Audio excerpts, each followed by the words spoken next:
What's going on, everybody? Welcome back to the channel, and today we're going to be reviewing this MSI GP66 Leopard gaming laptop. Now let's go ahead and talk about the specs in this laptop. This laptop features an Intel Core i7-11800H for the CPU, an NVIDIA RTX 3070 for the GPU, 16 gigabytes of DDR4 3200 MHz RAM, 512 gigabyte NVMe SSD. The screen on the laptop is 15.6 inches. The resolution is 1920 by 1080. The refresh rate is 144 Hz. It's an IPS panel. Unfortunately, G-Sync is not included in this model. You can also check out other configurations and models for this laptop online. Just like most of the other models, this laptop has an all-black metallic finish for both the lid and the interior.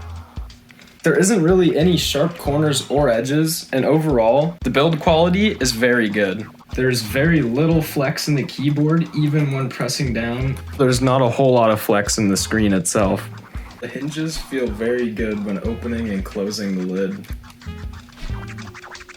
The screen is also very easy to open and tilts back about 140 degrees. The laptop alone weighs about 5.2 pounds, but once you add in the charging cable and pretty big charging brick, it weighs about 7.5 pounds. The laptop's dimensions are 14.1 inches wide, 10.5 inches long, and about 0.9 inches thick. The 1080p screen has quite good color gamma, however, the contrast is a little bit lower than some other laptops.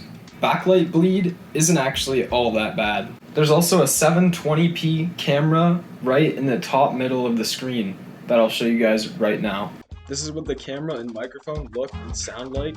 The footage is very grainy. The footage is super grainy even though I'm in a very well lit room. I mean, it's not the greatest, but whatever. Also, there is no Face ID. I'm actually very surprised by the RGB lighting on this keyboard that comes default. It doesn't look the greatest on camera, but in person, it looks way better than what I would have expected. All of the function keys also separately light up. If you hold down FN on the keyboard, you'll see everything lit up in red is a key that has a specific function, and you can actually change the brightness on the keyboard itself by holding FN and then either pushing up on the brightness or down on the brightness key. Typing on this keyboard is actually fairly easy, even though the key presses are a little bit shallow, and it also sounds pretty nice. Me personally, I don't like using the touchpad at all though, just because of how small it is. It is very responsive and pretty accurate, but the clicks aren't very good, and overall I think it's just better to use a mouse. The left side of the laptop has a lock, an exhaust fan, USB 3.2 port, a battery indicator light, and an auxiliary port. The right side is pretty much the same, except there's no auxiliary port and there is 2 USB ports. The rest of the ports are on the back of the laptop, in between 2 more exhaust fans. On the left side, we have a mini display port, and then an Ethernet port, an HDMI port, and the power cord port. Here is what the bottom of the laptop looks like. However, I will not be taking it apart in this video. There is 2 built-in speakers, one on the left and one on the right side of the laptop, and they are both towards the front, and here's what they sound like.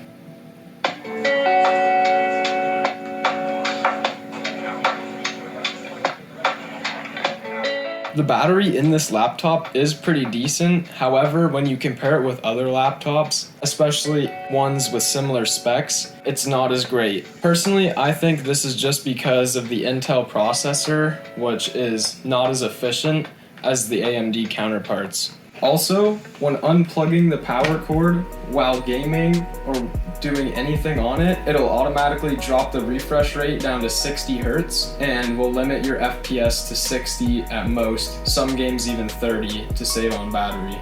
On a full charge, I would say this laptop will last about an hour using it for general things and maybe 45 or 30 minutes while playing games. While idling, you can see that the GPU runs at about 47 to 48 degrees Celsius. Here is the multi-core Cinebench R23 test on the laptop. Here's what I got for the multi-core test, and now I'm running the single-core test.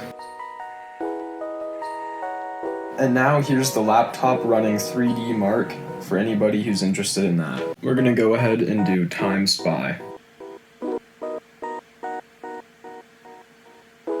The laptop handled it very, very well, especially for a laptop. Honestly, maybe even a little bit better than the current PC that I have, which is super duper impressive. I mean, it averaged about 60 FPS through the entire test. Maybe the lowest I saw was like 45, and the highest is like 75. So it definitely did very, very good in 3D Mark. The GPU and CPU kind of stayed around the same degrees the entire time, and I would say at peak hit about 80 degrees Celsius, which is still below thermal throttle level. And on average, I'd say they're around 75 degrees Celsius, the both of them. Now let's go ahead and talk about the price of this and how available it is to get. Keep in mind the price of the laptop will fluctuate over time, but at the time of recording, you can get it for about $1,700 Canadian, although it is out of stock at most places. Overall, the MSI GP66 Leopard is still a pretty good deal. It has a high-powered GPU and CPU, it has a very responsive screen, and in terms of doing what it was intended to do, which is gaming, it does it pretty well. However, if you can find a higher spec laptop for around the same price, maybe because of a sale or something that's on, I would go ahead and pick that up just because this is starting to get on a little bit of the older side. However, I would give this a 7.5 out of 10, and it's definitely a solid gaming rig and won't let you down. I hope you guys did enjoy this video, and if you want to see more reviews like this, please leave a like, subscribe, comment anything I should change, and I will see you guys in the next review video. Goodbye.